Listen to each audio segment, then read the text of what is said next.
good morning guys. Sabong lusog isa minanaw sa aking mga followers, sa aking mga viewers, sa aking subscribers dito sa aking channel, sa aking YouTube Kalyaw Kasabong TV. Nandito naman ako sa umaga na ito ngayon sa isa kaparte ng lagayan ng mga manok ko. Magbigay ko konting tips sa pulpuriba sa inyo tungkol sa kalaman ko sa pagpalaga ng manok. Bago ang lahat kasabong, ipakila ko muna to sa inyo. Ito siya ang process ko ng sweater at saka regular grip. Kaya tinatawag ko na ito siya o sweater gray. Talisay at saka sweater ang linyada nito. Ito siya bata pa. Kailang bumagsak na ang palong, nakatakip na sa mata, sa gabal na sa paningin, hindi na nakatingin ng maayos. Kaya inalis ko na. Ganyan lang para sa inyong mabaguhan pa lang magbigay kong tips sa inyo. Karamihan sa paggupit ko sa pagpungo sa palong sa aking mga manok, ganyan lang karamihan, lalo na kung pangpirhal kung panglaban, di ko pinapagwapo. Kasi dito sa larangan sa industry sa sabong, hindi naman pagwapuhay. Pero sarili ko lang itong opinion, kasi yung iba kasi karamihan gusto ang gwapo. Ako hindi ko tumitingin sa itsura o ano kagwapo, gwapo ang buntot.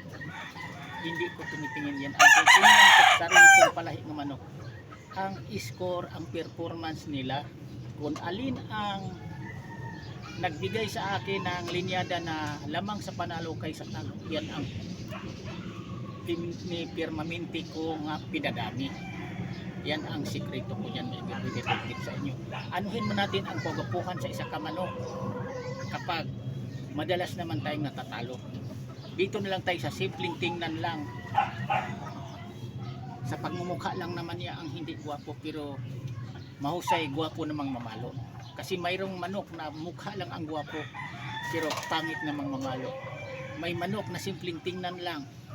Dahil sinabi ko sa inyo, ang process, iba-iba ang kustura sa pormahan sa isa ka manok. Kahit simple pangit na tingnan lang pero mahusay ang mamalo, quality mamalo. May manok talagang quality ang pagmumukha pero mistisohin lang namang bubigay ang palo. Pagmumukha lang niya ang quality, pero sa laro, sa pagdating sa batuhan ng palo, pang halos pang Tagalogin lang ang ikinilos ang laban niya. Kagaya ng mga manok na mahusay bumatog palo, kahit pangit na tingnan, basta mahusay bumatog palo. Kasi crosses nga ang manok, wala sa pagmumukha yan. Tulad nito, simple lang ito. At tinawag ko mga linyadang sweater gray.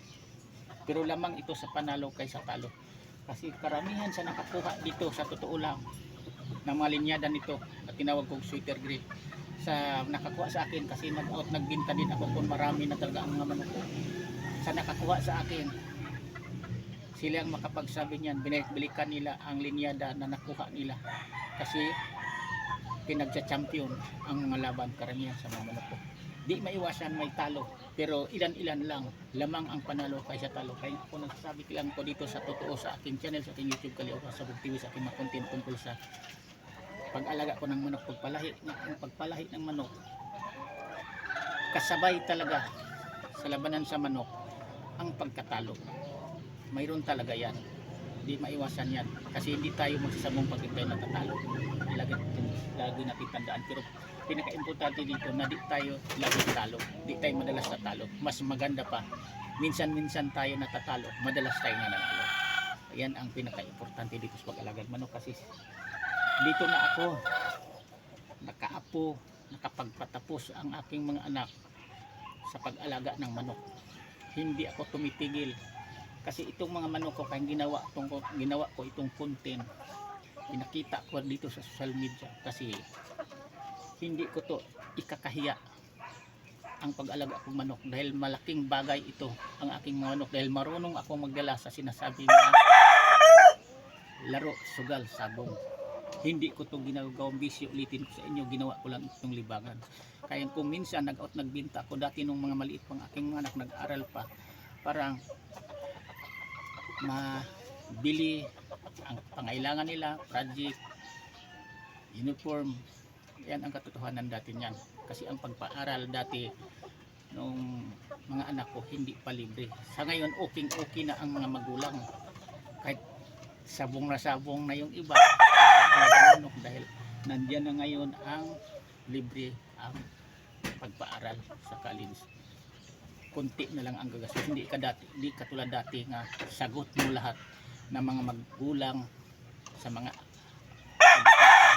ang lahat na gastusin. Di basta-basta dati ang magpapaaral ka ng college, magtatapos ka ng anak sa college, sa kolehiyo, ito to. Pero sa pagmamano ko, sa awa ng Panginoon, ang ginagawa ko sa aking mga manok, nakatulong pa sa aking mga anak nag-aral hanggang nakapagtapos, hanggang nakapagtrabaho ng maestro, hanggang ang isang anak kong babae nasa ibang bansa. Yan katotohanan dito sa manok. Hindi ko katulad ng iba nga kwento lang, walang ebidensya, walang resibo. Ako mayroon na. Yan katotohanan yan, kasi ang mga anak ko may pamilya na, may mga anak na, may apo na din ako. Yan katotohanan yan. Kaya dito sa panahon ngayon na wala na akong mga anak na pinaaral, binigyan ng ginagatas, binavitamins, dito na napunta ang aking konting kikitain sa aking mga manok, nga imbis pang budget ko ng pang maintenance, pang vitamins sa anak ko, napunta na sa pang maintenance vitamins sa mga manok ko. Kaya ang mga manok ko, karamihan dito naglaki sila nga malusog, malakas ang mga pangatawan dahil dito sa pag-alagag manok. Alam niyo ba, para sa mamaguhan pa lang, pinaka-importante dito na mayroon tayo talaga nga makuhaan ng para sa kanila nga pambili sa pangailangan sa manok natin, vitamins ug pagkain, lalo na magkasakit, gamot, antibiotic para sa sakit-sakit nila, sipon man yan o halak.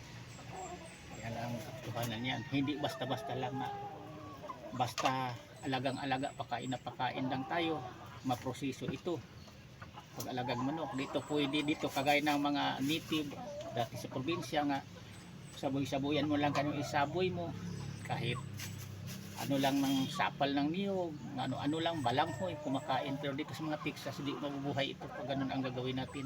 May mabubuhay man yan, pero malnourished yun, putlain, payatin, hindi na pwedeng magamit kasi panglaban, maging reject na ito. Kailangan dito pagdating sa panglaban ng manok, panglaro, ang sikreto nito, mula di old pa, may advice ko sa inyo, subaybayin nyo, maglaki talaga yan na hindi sakitin. Kasi iyan ang pinakamatibay pagdating sa labanan, sa ilalaban sa laro sa manok, pagdating sa basahan.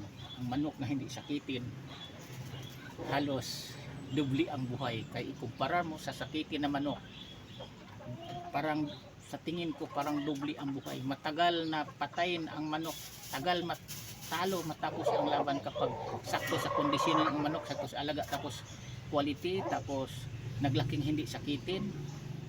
Ang hirap talagang talunin pagdating sa basahan. Halos dubli ang buhay niya ikumpara sa makalaban niya na sakitin. Ang sakitin ng manok, totoo lang, magaling lang yan kung hindi pa nahirapan ang katawan niya. Pero nahirapan na yan kung may tama na, hindi na yan, hihinto na yan, nakiramdam na. Hindi katulad nitong mga manok na hindi sakitin na naglaki, baliwala lang sa kanila ang sakit na naramdaman nila sa katawan.